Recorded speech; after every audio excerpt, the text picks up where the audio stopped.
धरती पर आ चुका है वो तारणहार, हर संकट मिटाएगा, करेगा उद्धार। अब होगा हर कठिनाई का समाधान, फिर से बनेगा धरती पर स्वर्ग समान। आदरणीय दर्शक वृंद नमस्कार। आज हम बात करने जा रहे हैं उस तारणहार महापुरुष की, जिन्होंने इस धरती पर अवतार लेकर इसे स्वर्ग समान बनाने का संकल्प लिया है। उनके बारे में न केवल भारत के बल्कि दुनिया के कई भविष्यवक्ताओं ने भविष्यवाणियां की हैं और हर एक भविष्यवाणी इन संत पर सटीक उतरती है। जी हाँ, हम बात कर रहे हैं संत रामपाल जी महाराज की। संत रामपाल जी महाराज का जन्म 8 सितंबर 1951 को हरियाणा राज्य के गोहाना तहसील, जिला सोनीपत के धनाना गांव में एक किसान परिवार में हुआ। बचपन से ही उनमें ईश्वर भक्ति, सेवा भावना और सत्य की खोज का अद्भुत गुण था। उन्होंने इंजीनियर के पद पर कार्य किया, लेकिन सत्य भक्ति मार्ग को अपनाने और मानव कल्याण हेतु जीवन समर्पित करने के लिए यह सम्मानित पद भी त्याग दिया। संत गरीबदास जी महाराज और कबीर साहिब की वाणी के आधार पर उन्होंने शास्त्र संगत भक्ति मार्ग को अपनाया और लाखों लोगों को इसका लाभ दिया। उनकी अनुशासन प्रियता इतनी अद्भुत है कि उनके अनुयायी नशे जैसी बुराई को छूते तक नहीं। उन्होंने अन्नपूर्णा महिमा के अंतर्गत हर गरीब को कठिनाइयों से बचाने का प्रण लिया। गांव-गांव में फ्री एम्बुलेंस सेवा, बच्चों की पढ़ाई से लेकर स्वास्थ्य तक की संपूर्ण व्यवस्था और भक्तों को हर परिस्थिति में भावनात्मक, सामाजिक व आध्यात्मिक सहयोग, यह सब उन्होंने कर दिखाया है। अब समय है उनके अवतार दिवस को भव्य रूप से मनाने का।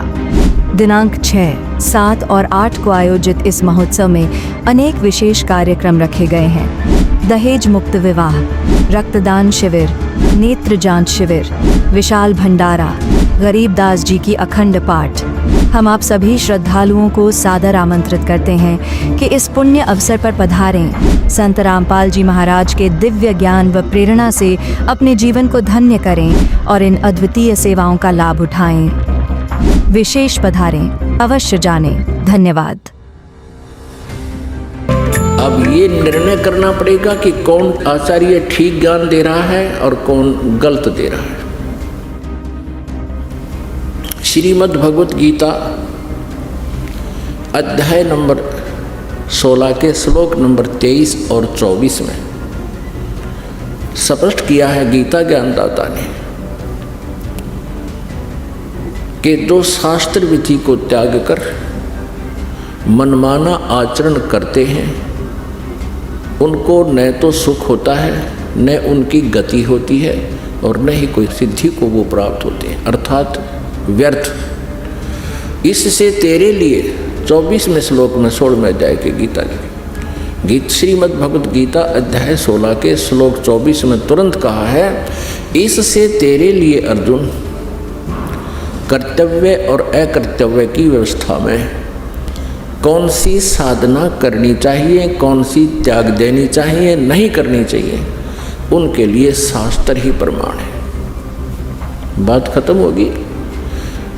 जो आचार्य या जो श्रद्धालु श्रीमद् भगवत गीता जी को सही मानता है, श्रोधार्य मानता है और इसके पाठ्यक्रम में विश्वास रखता है, और जो आचार्य अपने शिष्यों को, अनुयायियों को ये राय देता है कि गीता जी का नित्य पाठ अवश्य करना चाहिए, तो फिर वो अगर गीता जी के विरुद्ध साधनाएं बता रहा है और गीता जी के विरुद्ध वो ज्ञान दे रहा है तो वो अज्ञानी आचार्य है, वो तत्व ज्ञानहीन है, वो आध्यात्मिक ज्ञानहीन अज्ञानी है। कोई प्रश्न करते हैं किनको? हिंदू धर्म के आचार्यों, गुरुओं को। उनसे पूछते हैं कि क्या ब्रह्मा विष्णु महेश जी की मृत्यु होती है? क्या ये जन्मते मरते हैं? तो उत्तर देते हैं कि ये कभी जन्मते मरते नहीं। फिर प्रश्न किया जाता है क्या ब्रह्मा जी, विष्णु जी, शिव जी के माता पिता हैं? वो कहते हैं जब इनका जन्म मृत्यु होता ही नहीं, माता पिता का प्रश्न ही नहीं। यदि ये उत्तर कोई आचार्य देता है या कोई गुरु देता है, वो अज्ञानी व्यक्ति है। वो लोक वेद सुना रहा है, वो दंत कथा सुना रहा है, और इन भोली श्रद्धालुओं को, इन विश्वासियों को, या जो उस पर विश्वास किए बैठे हैं उसको, उस अज्ञानी को और संत आचार्य मान कर बैठे हैं, उनका जीवन नाशक है। ईसा मसीह जी ने कहा था जनता को, श्रद्धालुओं को, कि तुम जिनको गुरु मानते हो वो गुरु नहीं है, उनके पास आध्यात्मिक ज्ञान नहीं है। वो तुमसे इतना मीठा बोलते हैं, तुम उनको एक नेक व्यक्ति मानते हो, लेकिन वो तुम्हारे जीवन के खाने वाले राक्षस हैं। जैसे तुम उनको भेड़ मानते हो, वो भेड़ के रूप में भेड़िया है। और इसी बात का दुख माना था उन दुष्ट नकली गुरुओं ने, और उस महापुरुष को मौत के घाट पहुंचवा दिया। जनता को सत्य से परिचित नहीं होने दिया। अब वो तो 2000 वर्ष पहले की बातें हैं। अब समाज शिक्षित है। इन नकलियों की दाल अब गलेगी नहीं। सदग्रंथ हमारे पास हैं, और सदग्रंथों में हम इन तथ्यों को जब देखेंगे, फिर उन नकली गुरुओं को धिक्कार देंगे कि जुबान बंद कर लो, बस बहुत हो लिया तुम्हारा। अभी तक इन श्रद्धालुओं को अपने ही सदग्रंथों की जानकारी नहीं है। किसी भी पवित्र धर्म के श्रद्धालुओं को अपने धर्म के सदग्रंथों की जानकारी नहीं है। वो हमें क्या संदेश दे रहे हैं? उनके गुरुओं ने जो भी लोक वेद सुनाया है, उसको उन्होंने शास्त्र वाला ज्ञान मानकर सिरोधार्य कर रखा है। वो बिल्कुल व्यर्थ है। अब प्रसंग चल रहा है कि ये जो काल कौन है, और ब्रह्मा विष्णु महेश की क्या जन्म मृत्यु होती है। अब ब्रह्मा जी, श्री विष्णु जी, श्री शिव जी की जानकारी हमें उनकी जीवनी से हुई है, और इन महापुरुषों की जीवनी कहाँ वर्णित है? पुराणों में। जितने भी पवित्र हिंदू धर्म के आचार्य गुरु हुए हैं, वो यही कहते हैं कि शिव पुराण में ऐसा लिखा है, विष्णु पुराण में ऐसा लिखा है, और ब्रह्मा पुराण में ऐसा लिखा है, श्री देवी पुराण में ऐसा लिखा है, और श्रीमद् भगवद गीता में ऐसा लिखा है, और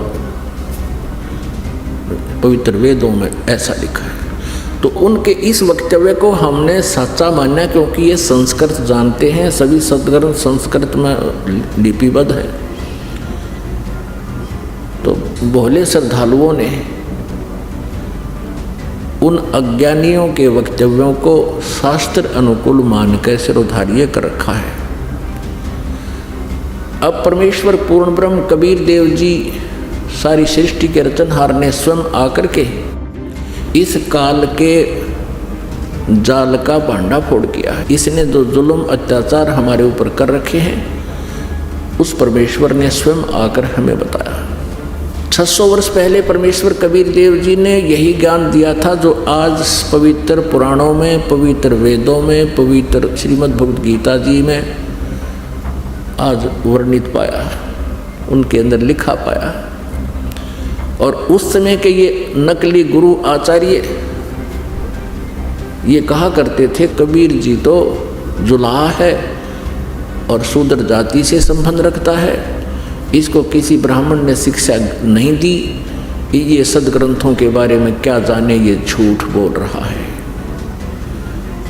परमेश्वर 600 वर्ष पहले कहा करते थे कि ब्रह्मा विष्णु महेश जी ये नासवान हैं, इनकी जन्म मृत्यु होती है, ये अविनाशी नहीं है, ये कंप्लीट गॉड नहीं है, ये अखिल ब्रह्मांड के नायक नहीं है, ये पूर्ण परमात्मा नहीं है। और इनकी साधना करने वाले संकटों से मुक्त नहीं हो सकते। तो उस समय इन परमात्मा के सतवचनों का इतना जोर शोर से विरोध किया, उन नकली गुरुओं ने जनता को भ्रमित कर दिया कि वह कबीर जुलाहा झूठा है, हमारे देवी देवताओं के बारे में ऊट पटांग बोलता है, उनका अपमान करता है, और परमेश्वर के पीछे हमें लगा दिया उन दुष्टों ने। हमें भी पाप का भागी बनाया और आप भी घोर पाप के भागी बने। वही ज्ञान जो 600 वर्ष पहले परमेश्वर कबीर देव जी ने बताया था, आज ये दास आपको परमेश्वर के ज्ञान को अपने सदग्रंथों से मेल करके रूबरू करा रहा है। और पुण्यात्मा जो अच्छी आत्मा है, बुद्धिमान है, वो तुरंत इसको समझ रहे हैं और इन नकली गुरुओं के जो है उद्देश्य से भी परिचित हो रहे हैं कि ये क्या चाहते हैं।